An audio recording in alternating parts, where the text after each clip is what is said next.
Jadi materi ini merupakan kesatuan dari materi mengenai apa? Materi mengenai struktur sosial, baik itu diferensiasi maupun stratifikasi. Nah, silakan kalian lihat. Nah, ini adalah urutan materi yang akan Bapak sampaikan hari ini, yaitu pengertian mobilitas sosial, kemudian pengertian mobilitas sosial menurut para ahli, ada karakteristik mobilitas sosial, jenis mobilitas sosial, faktor pendorong dan faktor penghambat, saluran mobilitas sosial, dan dampak mobilitas sosial. Memang agak banyak, jadi Bapak mohon maaf ya kalau misalkan ketika di tengah-tengah, aduh Pak saya ngantuk mau minum dulu, silakan. Oke, baik, berikutnya ada yang keluar satu nih. Oke, mobilitas sosial. Mobilitas sosial berasal dari dua bahasa, yaitu mobilis dari bahasa Latin artinya bergerak. Sosial artinya masyarakat, jadi masyarakat yang bergerak. Nah, tapi kalau secara pengertian adalah perubahan susunan status orang-orang dalam masyarakat, baik vertikal maupun horizontal. Bapak ulang sekali lagi ya. Jadi mobilitas sosial itu berasal dari dua bahasa, yaitu bahasa Latin dan bahasa Inggris. Bahasa Latinnya yaitu mobilis, artinya bergerak. Sosial artinya masyarakat, berarti kalau kasarnya masyarakat yang bergerak. Nah, tapi dalam konsep sosiologi bahwa mobilitas sosial pada dasarnya adalah perubahan susunan status seseorang dalam masyarakat, baik vertikal maupun horizontal. Artinya status seseorang di masyarakat ada secara berjenjang atau bertingkat atau vertikal dan sejajar yang dikenal dengan horizontal. Nah, teman-teman, setelah pengertian mobilitas sosial mukodimahnya sudah kalian ketahui, maka berikutnya Bapak akan sampaikan mengenai pengertian mobilitas sosial menurut para ahli. Teman-teman bisa dilihat di layar laptop dan handphone kalian, ada 4 tokoh yang Bapak ambil. Nah, teman-teman bisa dilihat dari kata-kata yang digarisbawahi, yang ditebalkan. Menurut Surjono Sukamto, bahwa mobilitas sosial adalah gerak struktur sosial. Jadi, sebuah pergerakan dalam struktur sosial, baik vertikal maupun horizontal. Ya, jadi Bapak ulang. Menurut Surjono Sukamto, bahwa mobilitas sosial adalah gerak dalam struktur sosial. Artinya bisa diferensiasi, bisa stratifikasi. Itu yang pertama. Yang kedua, menurut Paul Horton dan Chester L. Hahn, mobilitas sosial adalah sebuah gerak perpindahan status kelas sosial ke kelas sosial yang lain. Bapak ulang ya. Jadi menurut Paul Horton dan Chester L. Hahn, bahwa mobilitas sosial adalah suatu gerak perpindahan dari satu kelas sosial ke kelas sosial yang lain. Menurut Robert M.Z. Lawang, bahwa mobilitas sosial adalah perpindahan posisi dari lapisan satu ke lapisan yang lain. Udah gitu aja.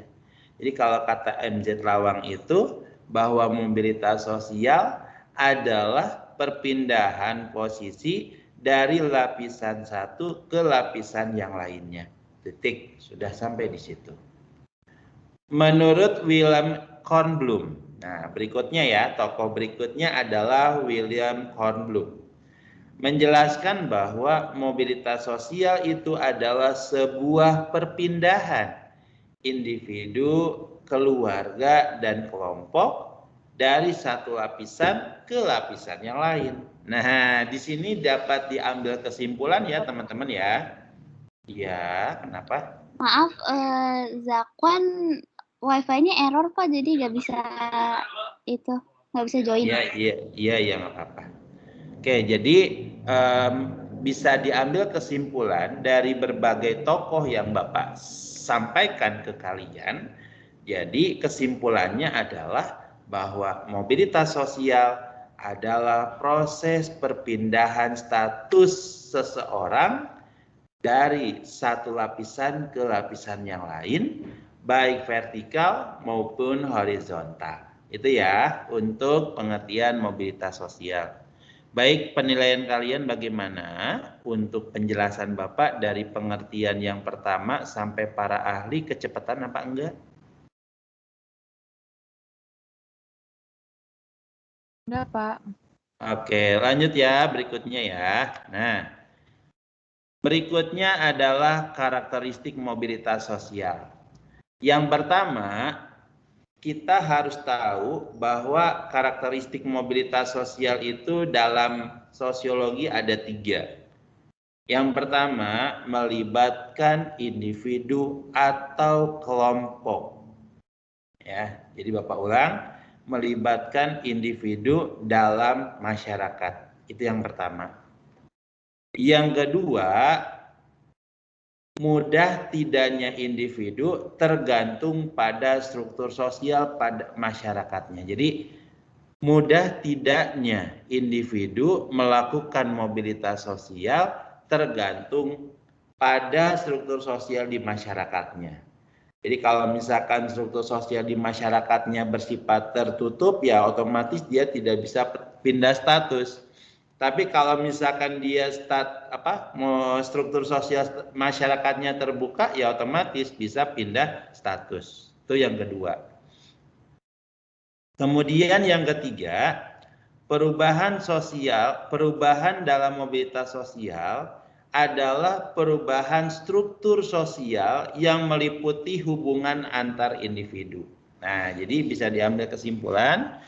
Yang pertama, karakteristik mobilitas sosial antara lain. Yang pertama adalah melibatkan individu, itu yang pertama. Mudah tidaknya pindah status tergantung pada struktur sosial masyarakatnya. Jadi yang kedua itu mudah tidaknya pindah status tergantung pada struktur sosial masyarakatnya. Kemudian yang ketiga, perubahan dalam mobilitas sosial tergantung pada hubungan antar individu dalam masyarakat. Antar individunya baik, maka terjadi perpindahan. Kalau tidak baik, tidak terjadi perpindahan. Itu ya teman-teman mengenai karakteristik mobilitas sosial. Jenis mobilitas sosial berdasarkan tipenya. Nah, teman-teman bisa dilihat ya. Yang pertama adalah mobilitas sosial vertikal. Perpindahan individu dari status sosial yang tidak sederajat. Ya iya. Kalau vertikal ingat ya teman-teman, kan ada dua tuh. Ada vertikal, ada horizontal. Kalau vertikal berarti tidak sederajat. Bisa yang tinggi, bisa yang rendah. Itu aja yang harus kalian pegang.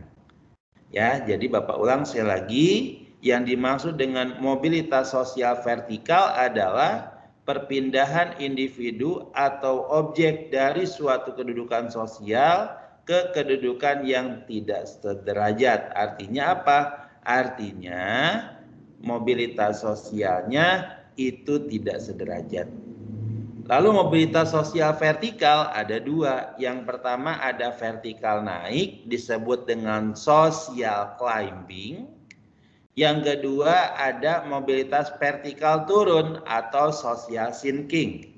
Nah, teman-teman silakan dilihat untuk keterangan berikutnya mengenai mobilitas sosial vertikal naik. Keterangan mobilitas sosial vertikal naik apabila seseorang mengalami peningkatan kedudukan atau status. Contohnya, awalnya beliau guru honorer. Kemudian karena kinerjanya baik, diangkat jadi guru tetap. Nah, karena kinerjanya baik, diangkat jadi wakasek kurikulum misalkan. Nah, kemudian karena kinerjanya baik, diangkat jadi kepala sekolah. Itu yang dinamakan apa? Yang dinamakan proses perpindahan status yang mobilitas vertikal naik atau social climbing. Contoh yang kedua, misalkan dia pegawai kontrak, kemudian jadi pegawai tetap, kemudian jadi supervisor, kemudian jadi manajer, lalu terakhir jadi direktur. Itu yang disebut dengan mobilitas vertikal naik. Ada tahapannya. Ya. Kemudian yang kedua ada mobilitas vertikal turun atau social sinking. Ingat, climbing naik, sinking turun. Climbing ada tahapannya ya teman-teman ya. Kalau sinking turun. Nah, teman-teman kalau kita lihat ada mobilitas vertikal turun, Bapak biasa menyampaikan ke siswa biasanya 3. Ingat, mobilitas vertikal turun ya, bukan naik nih, Bapak salah nulis nih. Mobilitas vertikal turun terjadi karena 3 hal. Yang pertama apa? Orang yang purna tugas atau pensiun. Itu yang pertama. Pokoknya orang yang pensiun berarti mobilitas vertikal turun. Karena apa? Yang semula dia punya pekerjaan menjadi tidak pengerjaan karena faktor usia. Itu yang pertama. Yang kedua adalah orang yang dipecat dari jabatannya. Ya, orang yang dipecat dari jabatannya karena melakukan tindakan yang merugikan perusahaan. Korupsi, pencemaran nama baik, dan lain-lain. Itu yang kedua. Yang ketiga adalah orang yang semula bebas jadi terpenjara alias narapidana. Itu aja teman-teman ya, 3 hal. Ingat, orang yang purna tugas atau pensiun, yang kedua adalah orang yang dipecat dari jabatannya, dan yang ketiga adalah apa? Yang ketiga adalah orang yang mengalami sebuah peristiwa yang dikenal dengan narapidana. Bahasanya belepat amat. Oke, sampai sini dulu untuk yang tipenya. Ada yang tanyakan enggak teman-teman ya? Silakan dilihat dulu ya. Untuk tipe yang vertikal naik sama vertikal turun dari penjelasan Bapak masih bingung apa enggak? Silakan. Pendapatnya yuk, rame-rame silakan. Yuk, silakan. Gimana? Penjelasan Bapak bisa dipahami enggak untuk yang mobilitas vertikal naik ini? Teman-teman, bisa. Yang lain bagaimana? Yang lain bagaimana? Bisa, Pak. Oke, baik. Bapak lanjut boleh? Bisa, Pak. Boleh lanjut ya? Oke. Baik, kita lanjutkan berikutnya ada mobilitas horizontal. Nah, teman-teman, kalau kita berbicara mobilitas horizontal, ini tidak ada status tinggi atau rendah, semua sama. Di mana kata kunci yang pertama adalah bahwa mobilitas sosial horizontal adalah perpindahan status seseorang yang sederajat. Udah itu aja bahasanya. Perpindahan status seseorang yang bersifat sederajat. Nah, contohnya apa Pak? Contohnya ada pekerjaan atau bahasa kita mah ya gawean lah bahasanya. Nah, contohnya guru, dosen itu sederajat. Lalu TNI, nelayan sederajat karena itu profesi teman-teman. Kemudian apa? Kemudian petani, pedagang itu sederajat. Ya, kemudian nelayan, kemudian pedagang, misalkan itu yang disebut dengan sederajat.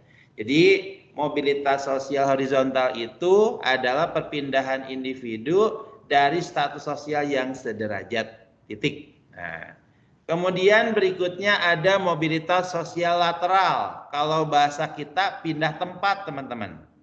Jadi kalau dalam bahasa sosiologinya perpindahan dari satu tempat ke tempat yang lain. Nah, teman-teman, kalau misalkan mobilitas sosial lateral ini, kalian ingat saja untuk materi tentang geografi, yaitu antroposfer, ya, perpindahan. Ada urbanisasi, ada transmigrasi, ya, kemudian ada berikutnya itu emigrasi dan lain-lain. Pokoknya seperti itu aja. Kalian ingat itu yang proses perpindahan wilayah. urbanisasi, kemudian transmigrasi, imigrasi, dan emigrasi. Bapak ulang ya. Jadi untuk mobilitas sosial horizontal itu kata kuncinya adalah proses perpindahan status individu yang bersifat sederajat. Contohnya apa? Contohnya adalah profesi atau pekerjaan. Kemudian ada mobilitas sosial lateral. Kalau lateral ini merupakan mobilitas yang bersifat apa? Mobilitas yang bersifat pindah tempat bahasanya. Ada bahasanya itu contohnya ada transmigrasi, urbanisasi, dan lain-lain ya. Ini untuk yang tipenya. Kemudian berdasarkan ruang lingkupnya teman-teman ya.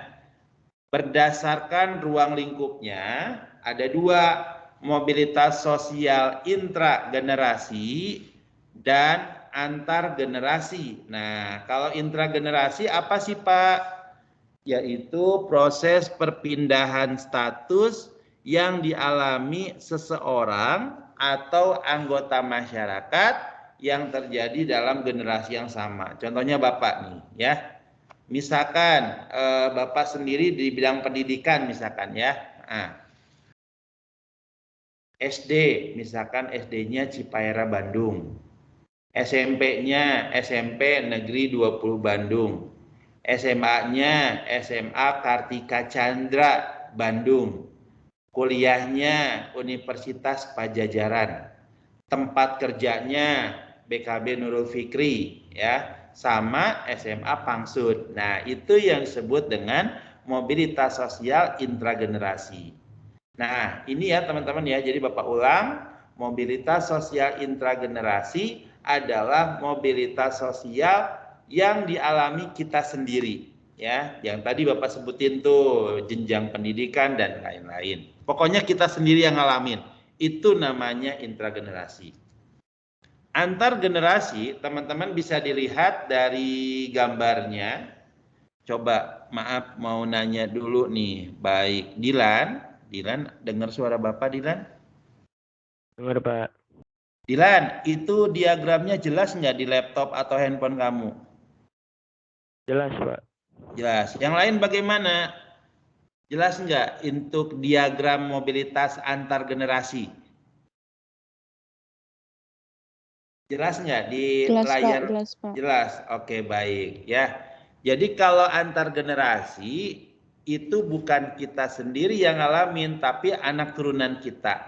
Nah, untuk yang diagram, teman-teman bisa dilihat tuh yang sebelah kiri yang naik, sebelah kanan yang turun. Contohnya gini, kakeknya penjaga sekolah, ayahnya guru sekolah, cucunya menteri pendidikan. Itu yang disebut mobilitas vertikal naik.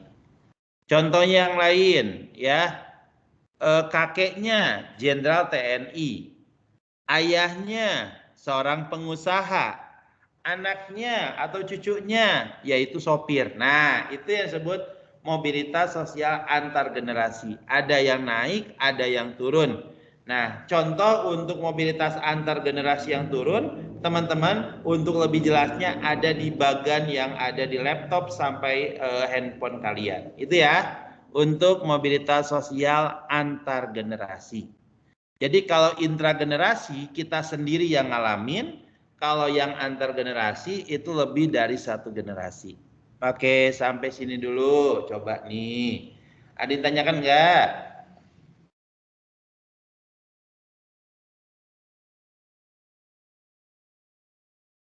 Nggak ada Pak. Lanjut ya. Maaf nih Bapak nanya mulu. Faktor pendorong mobilitas sosial. Yang pertama ada perubahan situasi politik di masyarakat ya, faktor perubahan situasi politik. Entah itu kondusif, entah tidak, itu yang pertama. Yang kedua, faktor perubahan sosial budaya, artinya perubahan yang terjadi di masyarakat itu sendiri, baik itu budayanya bisa dinamis, bisa statis ataupun yang lainnya. Lalu berikutnya ada faktor perubahan ekonomi, artinya ekonomi yang ada di negara tersebut bagaimana. Lalu ada pertambahan penduduk. Jadi pertambahan penduduk juga sama menyebabkan adanya mobilitas sosial. Ingat ya, faktor pendorong mobilitas sosial ada situasi politik, sosial budaya, ekonomi, dan pertambahan penduduk. Lalu berikutnya ada faktor penghambat dari mobilitas sosial, adanya perbedaan ideologi. Perbedaan ideologi yang saling bertentangan, itu yang pertama. Yang kedua, perbedaan kepentingan yang saling bertentangan. Perbedaan suku bangsa dan asal daerah yang sudah sering terjadi. Adanya diskriminasi jenis kelamin, laki-laki bisa lebih unggul ataupun sebaliknya. Adanya perbedaan ras antara contohnya ras kulit putih Kaukasoid dengan ras negroid atau kulit hitam. Itu yang disebut perbedaan ras. Bapak ulang ya. Faktor penghambat dari mobilitas sosial adalah perbedaan ideologi yang saling bertentangan, kepentingan yang saling bertentangan, perbedaan suku dan asal daerah, diskriminasi jenis kelamin, dan perbedaan ras. Itu faktor penghambatnya. Kemudian faktor penyebab mobilitas sosial. Struktur pekerjaan. Teman-teman yang dimaksud struktur pekerjaan, dalam pekerjaan pasti ada jabatan. Dari yang tinggi ke yang rendah atau sebaliknya. Kemudian perbedaan perilaku yang baik dengan yang buruk.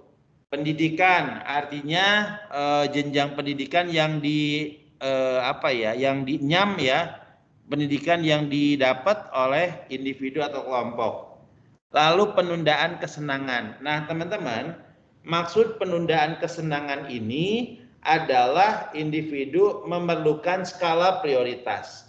Mana yang lebih didahulukan? Bahasa kasarnya seperti itu. Lalu kemudian kemampuan cara bermain. Kita bermain dengan anak bagaimana? Bermain dengan teman sebaya kita bagaimana? Dan seterusnya. Lalu ada kesenjangan nilai. Ya, kesenjangan nilai itu artinya antara nilai satu dengan yang lain itu terjadi perbedaan. Dan ada faktor keberuntungan. Ya, teman-teman seperti itu. Jadi faktor penyebab mobilitas sosial, struktur pekerjaan, perbedaan perilaku, pendidikan, kebiasaan kerja, pola penundaan kesenangan, kemampuan cara bermain, kesenjangan nilai, dan kemujuran. Lanjut berikutnya ada apa lagi yang berikutnya? Nih. Saluran mobilitas sosial, teman-teman. Saluran mobilitas sosial ada beberapa saluran. Ada lembaga pendidikan, di mana lembaga pendidikan itu dari yang tinggi ke yang rendah ataupun sebaliknya. Lalu angkatan bersenjata. Kalau angkatan bersenjata, teman-teman contohnya adalah kepangkatan dalam TNI. Ada TNI, Polri, dan seterusnya ya teman-teman ya. Lalu lembaga keagamaan, orang yang dianggap memiliki kekuatan lebih dikatakan ustadz. Nah, tuh. Lalu organisasi politik, artinya partai politik yang berkuasa, misalkan PDIP dan seterusnya. Ada organisasi ekonomi, biasanya kalau organisasi ekonomi itu untuk pemenuhan barang dan jasa. Ya, Bapak ulang, angkatan bersenjata itu kepangkatan, kemudian lembaga kependidikan, ya, di mana sertifikat seorang guru, misalkan. Lembaga keagamaan itu contohnya dari pesantren bisa menjadi aktivis dan lain-lain. Kemudian organisasi politik bisa ya, kemudian ekonomi. Yuk lanjut, berikutnya 2 poin lagi, dampak positif dan dampak negatif teman-teman. Udah sampai sini. Loh, dari 26 kok tinggal 23 lagi ya, pada kabur ya kali ya. Oke, dampak positif. Nah, dampak positif dari mobilitas sosial yang pertama adalah mewujudkan cita-cita. Itu yang pertama. Yang kedua, mempermudah seseorang pindah status, kemudian meningkatkan kesejahteraan hidup, itu yang berikutnya, dan meningkatkan kualitas hidup. Jadi dengan adanya mobilitas sosial, cita-cita terpenuhi. Kemudian berikutnya itu tidak tertutup kemungkinan bagi kelas sosial tertentu untuk lebih maju, lalu meningkatkan kesejahteraan hidup. Artinya apa? Artinya dengan adanya mobilitas sosial, kesejahteraan hidupnya jadi berkualitas. Lalu meningkatkan kualitas hidup, artinya apa? Segala apapun yang dia punya itu mengalami apa? Kemajuan. Terakhir, sudah. Dampak negatifnya apa? Bikin konflik atau dalam bahasa kita like and dislike, ya. Kemudian gangguan psikologis bagi seseorang yang terbiasa megang suatu amanah, tiba-tiba dia tidak memegang. Lalu munculnya keretakan hubungan dalam suatu hubungan. Jadi dengan adanya perpindahan status itu membuat ada istilahnya suka mendukung kita dan ada yang tidak mendukung kita. Ini dampak negatif dari mobilitas sosial. Oke, materinya sudah Bapak cukupkan sampai di sini ya teman-teman dari kelas IPS 2. Bapak mohon maaf kalau misalkan ada kata-kata Bapak yang kurang berkenan, tapi sebelum Bapak tutup mau Bapak cross check dulu ya. Anarta, Anissa Kairia. Ada juga, wah. Lanjut berikutnya Dava Mozart. Ada juga. Zakwan tadi izin ya Zakwan ya? Benar, Zakwan izin. Halo, yang tadi bilang Zakwan izin ya? Oke. Lanjut Izra Baihaki ada? Izra? Oke, good. Ya, oke Izra, terima kasih ya. Lanjut Naura Alia hadir? Hadir, Pak. Iya, oke. Lanjut. Berikutnya udah selesai kayaknya deh. Oke. Berarti yang tidak masuk Anissa Kairia, kemudian Pak. Ah, Cyril hadir, Pak. Cyril. Loh, Ya, bukannya Pak. izin Ril. Oke, Cyril hadir ya. Kemudian Dava Mozart yang nggak hadir tuh. Jadi Anissa Kairia, Dava Mozart sama Zakwan ya. Oke. Baik, itu Pak, aja mungkin ya. Pak, mesti Pak. Zakwan hadir Pak. Udah nyala lagi Pak. Zakwan, alhamdulillah. Oke. Berarti yang nggak masuk cuma 2 orang ya, yaitu Dava Mozart sama Anissa Kairia. Baik, itu aja mungkin yang bisa Bapak sampaikan hari ini. Selebihnya Bapak mohon maaf kalau ada kata-kata Bapak yang kurang berkenan. PPT-nya nanti akan Bapak share, Bapak akhiri dengan bacaan hamdalah. Alhamdulillah. Wabi taufiq wa hidayah. Wassalamualaikum warahmatullahi wabarakatuh. Waalaikumsalam warahmatullahi wabarakatuh. Terima kasih, Pak. Terima kasih. Ya, sama-sama. Ya, pamit dulu ya. Maaf Bapak duluan.